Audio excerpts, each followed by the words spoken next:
السلام عليكم ورحمة الله وبركاته. الحمد لله رب العالمين والصلاة والسلام على أشرف الأنبياء والمرسلين نبينا وإمامنا وحبيبنا وقدوتنا وقرة أعيننا محمد وعلى آله وصحبه أجمعين، أما بعد. فقد قال الله جل وعلا في كتابه العزيز: أعوذ بالله من الشيطان الرجيم، بسم الله الرحمن الرحيم. إن الذين آمنوا وعملوا الصالحات سيجعل لهم الرحمن ودا. صدق الله العظيم وبلغنا رسوله النبي الأمين الكريم، ونحن على ذلك لمن الشاهدين والشاكرين، والحمد لله رب العالمين. وقال تعالى في شأن حبيبه: إن الله وملائكته يصلون على النبي يا أيها الذين آمنوا صلوا عليه وسلموا تسليما. اللهم صل على سيدنا وشفيعنا وحبيبنا ومولانا محمد وعلى آله وصحبه وبارك وسلم. لائق سر احترام تقدس مآب حضرت الشاہ محمد بن حاج الدین بادی صاحب قبلہ، متولی بارگاہ حضرت شاہ بہاؤالدین عرف لنگوٹ بند رحمۃ اللہ علیہ، و تقدس مآب حضرت سید شاہ خلیل اللہ حسینی صاحب قبلہ، برادر سجادہ نشین آستانہ دلالیہ گوگی شریف و شہر گلبرگہ شریف کی علمی، فکری، ادبی شخصیت لائق سر احترام پروفیسر ڈاکٹر عبدالحمید صاحب قبلہ اور جملہ حاضرین علماء کرام اور منتظمین، اللہ رب العزت کے فضل و کرم سے آج ہم اللہ کے ایک محبوب بندے کی یاد میں جمع ہیں. ویسے تو ایک ظاہر کی حیثیت سے میں حاضر ہوا تھا، یہ ان بزرگوں کا حکم ہوا تو کچھ دیر کے لیے کھڑا ہوا ہوں. معزز سامعین کرام، ایک بات ذہن میں رکھیں کہ آج کا یہ زمانہ فتنوں کا، آزمائشوں کا اور ابتلا کا زمانہ ہے کہ انسان کب کس وقت کیا سوچ، کیا فکر، کیا مزاج لے رہا ہے ہم نہیں بول سکتے.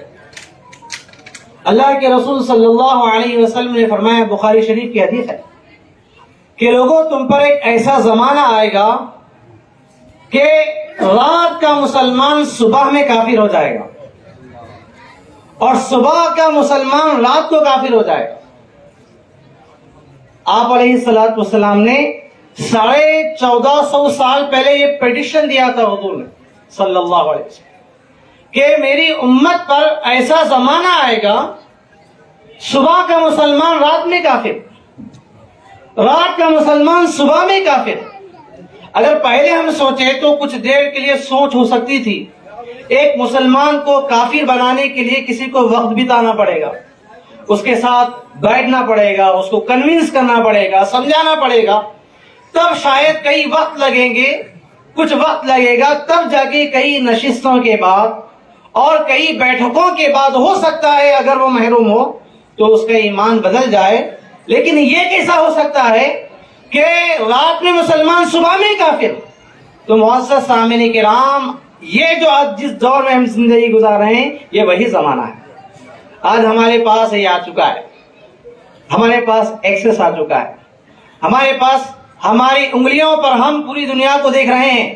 رات میں اگر آپ سوتے سوتے، آرام کرتے کرتے اگر ایک اسلام کے دین کے مخالف لٹریچر کو آپ سنتے ہیں، اسلام کے خلاف بیان کو سنتے ہیں اور آپ کے پاس اس کا دفاع کرنے کا مادہ نہیں ہے، علم نہیں ہے، اور وہ لٹریچر سن لے، وہ بیان سن لے اور وہ آپ کے دماغ میں محفوظ ہو جائے تو صبح اٹھیں گے تو اللہ بچائے کہ کئی لوگ ہیں رات میں مسلمان تھے، صبح ہو کے دین پر اعتراض کر رہے، رات کے مسلمان صبح کے کافر. تو آج ہم ایسے فتنوں کے ماحول میں زندگی گزار رہے ہیں. تو اللہ کے رسول صلی اللہ علیہ وسلم سے اگر ہم پوچھے، آقا آپ نے اتنا عجیب ماحول تو بتا دیا ہے، آقا اس کا کوئی سلوشن ہے، اس کا کوئی حل ہے؟ تو میرے حبیب صلی اللہ علیہ وسلم نے فرمایا، اگر تم فتنوں کے ماحول میں، آزمائشوں کے دور میں اپنے دین کی، ایمان کی حفاظت کرنا ہے تو اولیاء کے آسانوں سے جڑ جاؤ، اولیاء کی دہلیز سے جڑ جاؤ. ان کی کتابوں سے جڑ جاؤ، ان کی تعلیمات سے جڑ جاؤ، ان کی محبت میں فنا ہو جاؤ، اللہ تمہارے دین کی حفاظت فرمائے گا، اللہ تمہارے عقیدے کی حفاظت فرمائے گا۔ یہ اولیاء کرام سے وابستگی ہمارے ایمان کے استحکام کا ذریعہ ہے۔ میں 2-4 باتیں مثال کے طور پہ آپ کے سامنے رکھ کر بات ختم کروں گا کہ ان اولیاء کرام سے وابستگی، نسبت رکھنا، ان کے آستانوں پر جانا کتنی عظیم بات ہے۔ آپ جانتے ہیں امام اعظم ابو حنیفہ رحمۃ اللہ علیہ بہت بڑی شخصیت ہے امام اعظم ابو حنیفہ رحمۃ اللہ علیہ۔ پوری دنیا کے کونے کونوں سے لوگ آتے، آپ سے سوالات کرتے، پیچیدہ مسائل، کمپلیکیٹڈ ایشوز جو عام لوگوں سے حل نہیں ہوتے، وہ امام اعظم ابو حنیفہ رحمۃ اللہ علیہ کی بارگاہ میں لایا جاتا ہے۔ مسائل کو آپ چٹکیوں میں مسائل حل کر دو۔ دنیا بھر سے لوگ آتے، لیکن لوگوں نے دیکھا کہ جب یہ امام، جب رات کی تاریکی چھا جاتی، سناٹا ہو جاتا، ہر طرف ظلمت چھا جاتی، یہ آہستہ آہستہ امام اپنے گھر سے نکلتے اور ایک مجنون، مجذوب، جسے دنیا پاگل سمجھتی ہے، اس مجنون کے گھر میں جا کے اللہ کا ذکر کرنے بیٹھ جاتا، ان کی صحبت میں بیٹھ جاتا۔ ان کا نام کیا تھا؟ ان کا نام ہے حضرت بہلول دانا۔ کیا نام ان کا؟ بہلول کا مطلب ہے بھولا بھالا انسان، اور دانا کا مطلب ہے سمجھدار اور ہوشیار انسان۔ یعنی اللہ نے لوگوں کی زبان پہ ایسا نام جاری کیا کہ بہلول دانا کا مطلب دنیا کی نظر میں یہ تو بھولا ہے، اللہ کی نظر میں بڑا نادان ہے، بڑا یہ دانا ہے، اللہ کی نظر میں دانا ہے، بہلول دانا۔ تو معزز سامعین کرام، امام اعظم ابو حنیفہ ان کے صحبت میں جاتے تو لوگ کہتے ہیں امام، پوری دنیا آپ کی خدمت میں آتی ہے، آپ کی دہلیز پہ آتی ہے، آپ سے سوال کرتی ہے، اور آپ اس مجنون کے پاس جاتے ہیں۔ تو امام اعظم ابو حنیفہ فرماتے ہیں لوگوں سنو، جتنا مزہ، جتنی مٹھاس، جتنی چاشنی مجھے احکام بتانے میں نہیں آتی، جتنا مجھے ان کی صحبت میں آتا ہے۔ وہ مزہ، وہ کیفیت، وہ لطف مجھے جو آتا ہے، ان کی صحبت میں جو آتا، مجھے بیان کرنے میں بھی نہیں آتا۔ کیوں؟ وہ اللہ کے بزرگ ہے، ایسے بزرگ انہوں نے اپنی زندگی کو اللہ میں فنا فرما دیا تھا، ایسا فنا فرمایا کہ اکثر وہ بیشتر قبرستان میں رہا کرتے، قبرستان میں وہ رہا کرتے۔ لوگ کہتے کہ بزرگ، اے بہلول، یہ قبرستان میں کیوں رہتے ہو، آبادی میں کیوں نہیں آتے؟ تو آپ فرماتے کہ لوگوں یہی تو اصل آبادی ہے، قبرستان کو کہتے یہی اصل آبادی ہے۔ تو آپ فرماتے لوگوں اگر تم کو سمجھ میں نہیں آ رہا تو میں دلیل دیتا ہوں۔ دلیل یہ ہے کہ جو کچھ تم جس کو آبادی سمجھ رہے ہیں، وہاں کا سب آدمی اس میں آنے والا ہے، اور یہاں سے اگر کوئی وہاں جائے تو ہیبت کھا کے پورے آ جاتے ہیں۔ یہ قبرستان یہ اصل آبادی ہے۔ ایک مرتبہ چوری ہوئی حضرت بہلول دانا کے زمانے میں، چور کچھ چوری کر کے جا رہا تھا، لوگ پکڑنے پیچھے بھاگ گئے، تو حضرت بہلول دانا قبرستان کی طرف بھاگ رہے ہیں۔ لوگ بولے حضرت چور ادھر بھاگا ہے، ادھر نہیں قبرستان کی طرف۔ آپ فرماتے ایک نہ ایک دن ادھر ہی آنے والا ہے۔ یعنی مزاج میں ایسی سازگی، یعنی اللہ نے آپ کو ایسی جاذبانہ کیفیت عطا فرمائی تھی کہ آپ فنا فی اللہ ہو چکے تھے۔ اور امام اعظم ابو حنیفہ رحمۃ اللہ علیہ ایسے بزرگ کی صحبت میں رہ کر دنیا کو بتائے کہ کتابوں سے جو علم آتا ہے اس سے بڑھ کر اولیاء کی صحبت سے آتا ہے۔ ایک اخیر بات ہے کہ میں بات کو ختم کروں گا۔ ایک اور ہمارے امام ہیں، چوتھے امام حضرت امام احمد بن حنبل رحمۃ اللہ علیہ،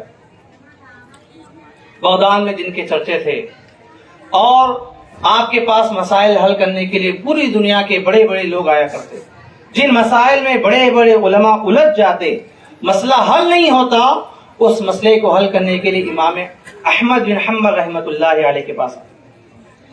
اور وہ امام احمد بن حنبل رحمۃ اللہ علیہ کا معمول یہ تھا کہ دن بھر تو وہ مسائل بتاتے، جب رات کی تاریکی چھا جاتی تو وہ کس کے پاس جاتے؟ وہ جاتے ہیں حضرت بشر حافی رحمۃ اللہ علیہ کے پاس۔ حضرت بشر حافی عجیب شخصیت، ننگے پیر چلنے والے، اور دنیا کی مزوں سے، دنیا کی لطف انگیزی سے بہت دور۔ اور لوگوں نے کہا اسے بھی کہ اے امام احمد، پوری دنیا تو آپ کے پاس مسائل حل کرنے کے جا رہی ہے، اور آپ اس مجنون کے پاس جا رہے ہیں جنہیں شہر کے گلیوں کے اوباش اور آوارہ قسم کے بچے کبھی مذاق میں پتھروں سے مارتے ہیں، آپ ایسے بوڑھے کے پاس جا کے بیٹھتے ہیں تو حضرت امام احمد بن حنبل فرماتے ہیں لوگوں جو مزہ ان کی صحبت میں آتا ہے دن بھر مسائل بتانے میں نہیں آتا. اور ان کی صحبت نے کیا دیا؟ امام احمد بن حنبل ایک مرتبہ بتاتے ہیں کہ سنو، ان کی صحبت میں بیٹھنے سے انسان کیسے کیسے ہو جاتا ہے، ایسے ویسے کیسے کیسے ہو گئے. ہم سنتے ہیں تو بتاتے ہیں حضرت امام احمد بن حنبل ایک مرتبہ بیٹھا ہوا تھا. فرماتے ہیں کہ خاتون میرے پاس آئی. حضرت امام احمد بن حنبل واقعہ بتاتے ہیں ایک خاتون میرے پاس آئی، وہ نقاب پوش تھی، نقاب اڑے ہوئی تھی. اس خاتون نے آ کر مسئلہ پوچھا. اے امام احمد بن حنبل، میں ایک مسئلہ پوچھنے کے لیے آئی ہوں، برائے کرم آپ جواب دیں. اور نقاب پوش تھی، چہرہ ظاہر نہیں ہو رہا تھا. امام نے فرمایا ٹھیک ہے بتاؤ کیا مسئلہ ہے. خاتون نے کہا کہ میں سوت کاٹتی ہوں، چرخہ چلا کے سوت یعنی کپڑا بناتی ہوں، اور اس کے ذریعے جو کچھ اس سے پیسہ بنتا ہے میں اپنی زندگی کے لیے گزر بسر کے لیے استعمال کرتی ہوں. ہوتا ہے کہ جب رات میں اپنے چھت پر بیٹھ کر اپنی قندیل سے جتنا کام کرتی ہوں وہ میرے لیے گزر بسر کے لیے کافی ہے. کبھی کبھی ہوتا یہ ہے کہ میرے گھر کے سامنے سے شاہی دربار چلا جاتا ہے، بادشاہ کا گزر ہوتا ہے. جب بادشاہ کا گزر ہوتا ہے، جب بادشاہ کی سواری جاتی ہے تو اس وقت ان کی روشنی بہت زیادہ ہوتی ہے بادشاہ کے لیے. تو اس روشنی میں میرا جو کام معمول کا ہے وہ روشنی کی وجہ سے کچھ زیادہ ہو جاتا ہے. پوچھنا یہ ہے کہ یہ جو اس بادشاہ کی روشنی سے میں نے جو ایکسٹرا کمائی کی ہے وہ کمائی میرے لیے حلال ہے یا حرام؟ اللہ اکبر کبیرہ. آج ہمارے پاس ہم پلاٹ خریدتے ہیں تو ڈرتے ہیں کون آ جائے گا میرا پلاٹ ہے بننے والا. پلاٹ خریدنے والے گھر بنے تک سکون کی سانس نہیں لیتے، اور ہمیشہ ڈر رہتا ہے کوئی نہ کوئی آئے گا اور قبضے اور اپنی جو ہے ملکیت کی بات کرے گا. لیکن ایک خاتون تقوی، دینداری، للہیت، خشیت، خوف الہی ایسی کہ ایکسٹرا کچھ کام ہو جاتا ہے، میرے لیے حلال ہے یا حرام؟ معزز سامعین کرام، امام احمد بن حنبل فرماتے ہیں میرے رونگٹے کھڑے ہو گئے اور میں کانپنے لگا. لوگوں نے دیکھا کہ امام احمد بن حنبل کانپنے لگے اس سوال سے. اور اس کے بعد فرماتے ہیں خاتون مسئلہ بعد میں بتاتا ہوں، پہلے یہ تو بتاؤ کہیں تم بشر حافی کی بہن تو نہیں ہو؟ ایسا سوال، اتنی باریکی، اتنی نزاکت اور اتنا احتیاط. یہ ایسا ہو سکتا ہے کہ اگر کسی کا ہو سکتا ہے تو بشر حافی کی بہن کا ہی ہو سکتا ہے. وہ فرماتی ہیں ہاں اے امام احمد میں بشر حافی کی بہن ہی ہوں. تو آپ فرماتے ہیں اے خاتون سنو، یہ کمائی اوروں کے لیے تو جائز ہے لیکن بشر حافی کی بہن کے لیے جائز نہیں ہے. یعنی تم تقوی میں رتبے میں اتنے بلند ہو، تمہارے لیے جائز نہیں ہے.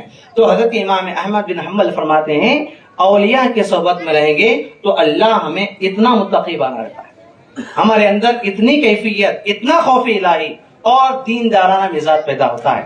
اللہ تعالیٰ سے دعا ہے اللہ تبارک و تعالیٰ ہمیں ان بزرگوں کے آستانوں سے ہمیشہ وابستہ رکھے، اور اللہ رب العزت ان کی محبتوں میں ہمیں اس دنیا سے رخصت ہونے کی توفیق عطا فرمائے.